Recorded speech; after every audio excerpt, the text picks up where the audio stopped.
Hello everyone, I am Dr. Raji Dasari from Regain Hair and Skin Clinic. I am a cosmetic surgeon and hair transplant surgeon. So today I will be talking about fairness. So మనకందరికీ కావాల్సింది fairness. So మా దగ్గరికి చాలా మంది patients వస్తారు. So whitening కోసం treatments ఏమైనా ఉన్నాయా, ఇంకా వైట్ కావాలి, ఇంకా ఫెయిర్నెస్కి రావాలి అనేసి అడుగుతూ ఉంటారనమాట. సో ఈ ఫెయిర్నెస్కి ట్రీట్మెంట్స్ ఏమున్నాయి, అసలు ఈ ఫెయిర్నెస్ మనం బ్లాక్ అవ్వడానికి గల రీజన్స్ ఏంటి అనేది నేను చెప్తాను.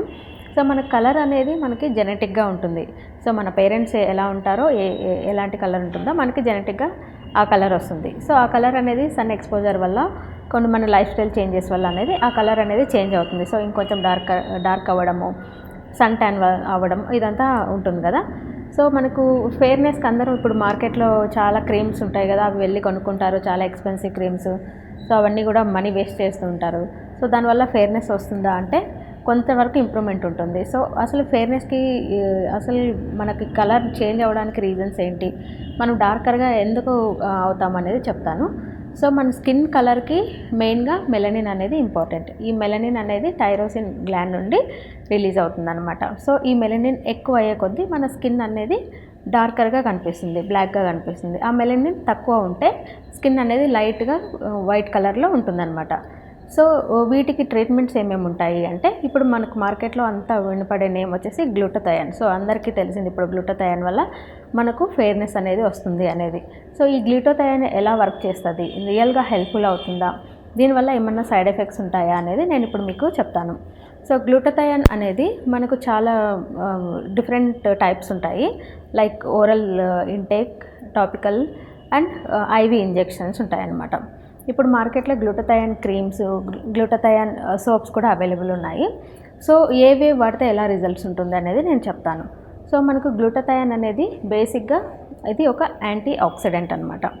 ఈ గ్లూటథయాన్ తీసుకోవడం వల్ల ఆ థైరోసిన్ని బ్లాక్ చేసి మెలనిన్ అనేది ఎక్కువ ప్రొడ్యూస్ అవ్వకుండా బ్లాక్ చేస్తుంది. దానివల్ల మన స్కిన్ అనేది లైట్నింగ్ అవుతుందన్నమాట. సో దీంట్లో ఏ టైప్స్ ఓరల్గా తీసుకుంటే బెటరా, లేదా టాపికల్ క్రీమ్స్, సోప్స్ యూస్ చేస్తే బెటరా అంటే, సో మనకి టాపికల్గా తీసుకున్నవి మన స్కిన్కి అంత ఎక్కువగా డీప్గా అబ్జర్వ్ అవ్వకపోవచ్చు. సో మనం ఓరల్ సప్లిమెంట్స్ తీసుకుంటే బెటరా అంటే, ఓరల్ సప్లిమెంట్స్ కూడా మనం టాబ్లెట్స్ రూపంలో తీసుకున్నప్పుడు అవి అబ్జార్ప్షన్ అనేది కొంచెం స్లోగా ఉంటుంది. సో దానివల్ల కూడా మనకు కావాల్సినంత రిజల్ట్స్, ఎఫెక్టివ్ రిజల్ట్స్ అనేది ఉండదు. సో నెక్స్ట్ ఆప్షన్ ఏంటంటే glutathione IV injections. IV injection అంటే డైరెక్ట్గా మనం బ్లడ్లోకి గ్లూటథయాన్ అనేది ఇంజెక్ట్ చేస్తాము. సో దీనివల్ల కొంచెం మనకి అబ్జార్ప్షన్ ఎక్కువ ఉంటుంది కాబట్టి రిజల్ట్ అనేది కొంచెం తొందరగా వస్తుంది. సో ఈ రిజల్ట్స్ కోసం మనం ఎన్ని ఇంజెక్షన్స్ తీసుకోవాలి, ఎన్ని రోజులకు ఒకసారి తీసుకోవాలి అనేది కూడా డిపెండ్ అయి ఉంటుందన్నమాట. పర్సన్కి స్కిన్ వాళ్ళ టైప్కి డిఫరెంట్గా ఉంటుంది. సో ఈ గ్లూటథయాన్ ఇంజెక్షన్స్ అనేది సేఫా అంటే, మనకి ఇంకా సైంటిఫిక్గా ఇవి సేఫా అన్సేఫా అనేది ప్రూవ్ అవ్వలేదు, కానీ వీటితో వచ్చే రిజల్ట్స్ మాత్రం పర్మనెంట్ అయితే కాదు. సో మనం గ్లూటథయాన్ ఇంజెక్షన్స్ చేసుకుంటున్న రోజులు మన స్కిన్ అనేది లైట్ అండ్ గ్లో అప్ అవుతుంది. ఎందుకంటే ఇది ఒక యాంటీ ఆక్సిడెంట్ కాబట్టి. సో మనకి ఇంకా ఇమ్యూనిటీని కూడా పెంచుతుంది అనమాట. సో గ్లూటథయాన్ ఇంజెక్షన్స్ మనం తీసుకుంటూనే ఉండాలి కంటిన్యూస్గా, లైక్ ఒక 3 months, ఓకే, మంత్లీ వన్స్ కానీ వీక్లీ వన్స్, 15 days వన్స్. అంటే స్టార్టింగ్లో వీక్లీ వన్స్ అలా తీసుకోవాల్సి ఉంటుంది. తర్వాత 15 days అలాగా చాలా ఇంజెక్షన్స్ అయితే తీసుకోవాల్సి ఉంటుంది. మనకు ఒక 3-4 ఇంజెక్షన్స్లో అయితే మనం ఎక్స్పెక్ట్ చేసిన రిజల్ట్స్ అయితే రాకపోవచ్చు. సో మనం చాలా ఇంజెక్షన్స్ తీసుకోవడం అనేది, సో మనకి అంటే సైడ్ ఎఫెక్ట్స్ అంటే మనం ఎవరిలో చూడలేదు, కానీ దీని అంటే లాంగ్ టర్మ్ తీసుకోవడం వల్ల అయితే కొన్నిసార్లు ఏదైనా స్కిన్ కలర్ చేంజ్ అయ్యే ఛాన్సెస్ కూడా ఉంటుంది. ఏదైనా స్కిన్ మీద పిగ్మెంటేషన్ కానీ, ర్యాషెస్ కానీ అలాంటివి వచ్చే ఛాన్సెస్ ఉంటుంది. సో మనం డాక్టర్ పర్యవేక్షణలో తీసుకుంటే, సో మనకి వాళ్ళు సజెస్ట్ చేస్తారు ఎన్ని ఇంజెక్షన్స్ అవసరమవుతాయి, ఎన్ని రోజులకి అనేది. సో మీరు డాక్టర్ని కన్సల్ట్ అయ్యి, సో బెస్ట్ డాక్టర్ దగ్గర తీసుకున్నట్లయితే మనకు సైడ్ ఎఫెక్ట్స్ ఏం లేకుండా సేఫ్గా ఇంజెక్షన్స్ తీసుకోవచ్చు. సో ఈ ఇంజెక్షన్స్ తీసుకున్నాక వచ్చిన కలర్ ఏదైతే ఉంటుందో అది పర్మనెంటా అంటే అది పర్మనెంట్ కాదు. సో మళ్ళీ మనకు నార్మల్ అది మానేసిన తర్వాత మళ్ళీ మన స్కిన్ నార్మల్గా ఏ కలర్ ఉంటుందో ఆ కలర్కి మళ్ళీ చేంజ్ అవుతుంది. సో ఈ ఇంజెక్షన్స్ తీసుకున్న తర్వాత ఏంటంటే మెయింటెనెన్స్ అనేది very important, home care maintenance. So ఈ హోమ్ కేర్ మెయింటెనెన్స్ ఏంటి అనేది మళ్ళీ మీకు డాక్టర్ చెప్తారు. ఎలాంటి హోమ్ కేర్ వాడాలి, సన్ స్క్రీన్ వాడాలి, మాయిశ్చరైజర్ వాడాలి, ఇంకా ఏ పిగ్మెంటేషన్ సీరమ్స్ వాడాలి అనేది ఒక్కొక్క స్కిన్ టైప్కి ఒక్కొక్కటి డిఫరెంట్గా ఉంటుంది అనమాట. అవి మీకు డాక్టర్ ట్రీట్మెంట్ తర్వాత సజెస్ట్ చేస్తారు. సో నెక్స్ట్ వచ్చేసి మీరు మనకు ఇక డైలీ రొటీన్ లైఫ్లో మనం సన్ స్క్రీన్ వాడుతున్నామా లేదా అనే దాన్ని బట్టి కూడా మన స్కిన్ కలర్ డిపెండ్ అయి ఉంటుంది. సో మనకి సన్ స్క్రీన్ అనేది న్యాచురల్ అంబ్రెల్లా అనమాట.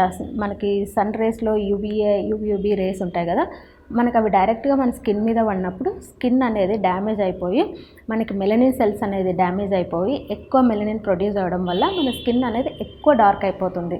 సో మనం సన్ స్క్రీన్ అయితే కంపల్సరీ వాడాలి. So 9 to 4 compulsory sunscreen పెట్టుకోవాలి.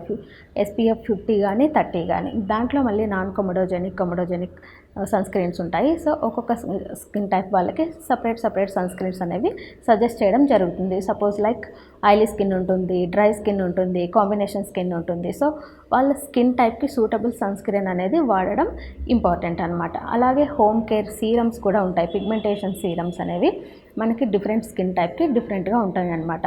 సో ఈ ఇంజెక్షన్స్ తీసుకున్న తర్వాత హోమ్ కేర్ అనేది మెయింటైన్ చేసుకుంటుంటే మనకు కలర్ అనేది ఇంప్రూవ్ అవుతుంది. సో ఇవి ఇంజెక్షన్స్ కాకుండా, సో ఈ ఇంజెక్షన్స్ తీసుకోవడం ఎందుకు, రిస్క్ ఏమైనా సైడ్ ఎఫెక్ట్స్ వస్తాయేమో, చాలా ఇంజెక్షన్స్ తీసుకోవాలి కదా అని అనుకున్నప్పుడు మనకు ఫర్దర్ ఆల్టర్నేటివ్ ట్రీట్మెంట్స్ అనేవి మనకు ఉన్నాయి. కాబట్టి ఎలాగో ఆల్టర్నేటివ్ ట్రీట్మెంట్కి స్విచ్ అయిపోతే బెటర్గా ఉంటుంది. సో నేనేంటంటే మోస్ట్లీ స్కిన్ లైట్నింగ్ కోసం, వైట్నింగ్ కోసం గ్లూటథైన్ ఇంజెక్షన్ అయితే డైరెక్ట్గా మేము సజెస్ట్ చేయము. ఎందుకంటే వీటిని చాలా ఇంజెక్షన్స్ తీసుకోవాల్సి ఉంటుంది. మనకు ఒక 3-4 ఇంజెక్షన్స్లో అయితే విజిబుల్ రిజల్ట్స్ కానీ మనకి డిజైర్డ్ రిజల్ట్స్ కానీ ఉండవు.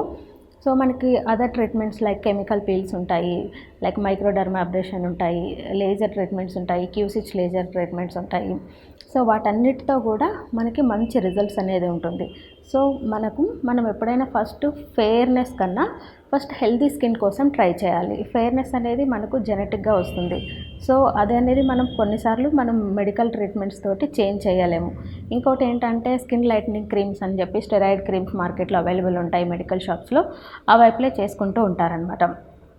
సో ఈ స్టెరాయిడ్ క్రీమ్స్ అనేవి వాడడం వల్ల ఏమవుతుందంటే చాలా సైడ్ ఎఫెక్ట్స్ ఉంటాయి. So steroid creams long term use చేస్తే స్కిన్ అనేది సెన్సిటివ్ అయిపోయి అవి వాడడం మానేసిన తర్వాత స్కిన్ ఇంకా బ్లాక్గా, ఇంకా డార్కర్గా తయారవుతుంది. సో ఇలాంటివేవి ట్రై చేయకుండా సో మీ డాక్టర్ని కన్సల్ట్ అయ్యి సో ఏ స్కిన్ టైపు, ఆ స్కిన్ టైప్ని బట్టి ఏ ట్రీట్మెంట్స్ తీసుకోవచ్చో అనేవి సజెస్ట్ చేసుకొని ట్రీట్మెంట్స్ తీసుకుంటే మనకు హెల్దీ స్కిన్ అనేది ఉంటుంది. సో మనం ఫెయిర్ స్కిన్ కంటే హెల్దీ స్కిన్ కోసం ట్రై చేస్తే బెటర్గా ఉంటుంది.